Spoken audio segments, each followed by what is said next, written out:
Frames of Mind, The Theory of Multiple Intelligences by Howard Gardner is a seminal work that revolutionized the field of psychology and education by challenging the traditional notion of a single, quantifiable intelligence. In this groundbreaking book, Gardner introduces his theory of multiple intelligences, MI, proposing that human intelligence is not a monolithic construct but a diverse set of abilities that manifest in distinct ways. He argues that intelligence must be understood as the ability to solve problems or create products valued within specific cultural contexts. This theory redefines how we think about cognitive ability, learning, and human potential. The book begins with Gardner critiquing the historical reliance on IQ tests as the primary measure of intelligence. He points out that such tests narrowly focus on linguistic and logical mathematical skills, neglecting other forms of intellectual capacities that are equally significant. Gardner argues that traditional models of intelligence fail to account for the vast array of human talents and the cultural and environmental factors that influence them. To support his theory, Gardner draws on a wide range of disciplines, including psychology, neuroscience, anthropology, and the arts. He introduces 7 distinct intelligences, each with its own set of cognitive processes and ways of engaging with the world. 1. Linguistic intelligence, the ability to use language effectively for communication, persuasion, and artistic expression. Writers, poets, and orators often excel in this area. 2. Logical mathematical intelligence, the capacity for logical reasoning, problem-solving, and understanding abstract concepts, exemplified by scientists and mathematicians. 3. Spatial intelligence, the ability to visualize and manipulate spatial environments, a skill particularly evident in architects, graphic designers, and visual artists. 4. Musical intelligence, the sensitivity to sound patterns, pitch, rhythm, and melody, characteristic of musicians and composers. 5. Bodily kinesthetic intelligence, the skillful use of the body to express emotion, perform tasks, or create, as seen in dancers, athletes, and surgeons. 6. Interpersonal intelligence, the capacity to understand and interact effectively with others, a hallmark of leaders, teachers, and therapists.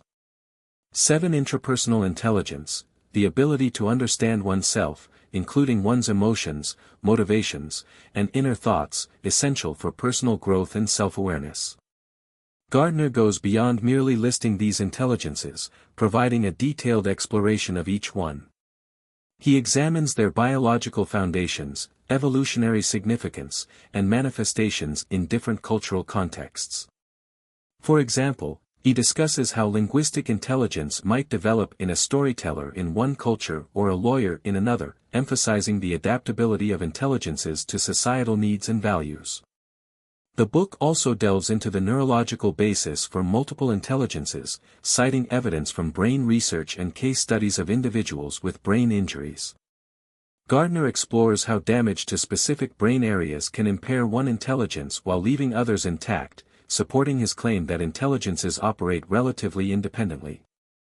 This neuropsychological evidence forms a cornerstone of his argument for the pluralistic nature of intelligence. Gardner further explores the developmental trajectory of these intelligences, arguing that they emerge at different times in an individual's life and can be shaped by environmental factors such as education, family, and culture. He discusses the role of talent and effort in the development of intelligences, emphasizing that while some individuals may have innate predispositions, all intelligences can be nurtured and cultivated. One of the most impactful sections of the book is its critique of traditional education systems, which Gardner argues are overly focused on linguistic and logical mathematical intelligences at the expense of others.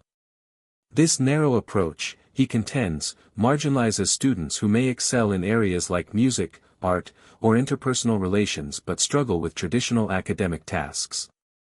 Gardner advocates for a more personalized and inclusive approach to education, one that recognizes and values the diverse intelligences of all students. He provides examples of how educators might design curricula and teaching methods to engage multiple intelligences, fostering a more holistic and effective learning experience. Gardner also addresses potential criticisms of his theory, such as the argument that his intelligences are better described as talents or skills rather than true intelligences. He counters this by emphasizing that each intelligence meets specific criteria, including its neurological basis, developmental patterns, and ability to solve problems or create culturally significant products. While acknowledging that his theory is not a comprehensive model of human cognition, he asserts that it provides a more nuanced and practical framework for understanding human abilities. In the final sections of the book, Gardner reflects on the broader implications of MI theory for society. He discusses how recognizing multiple intelligences can lead to more equitable and inclusive practices in education, workplace environments, and cultural institutions. He also considers the potential for MI theory to transform our understanding of human potential, challenging hierarchical notions of intelligence and fostering greater appreciation for the diversity of human talents. Frames of Mind is a landmark work that fundamentally redefines intelligence, offering a compelling alternative to traditional cognitive theories. Gardner's theory of multiple intelligences has profound implications for education, psychology, and society, encouraging a shift toward a more inclusive and pluralistic understanding of human capability. By celebrating the richness of human potential, the book inspires readers to rethink how we measure and nurture intelligence in all its forms.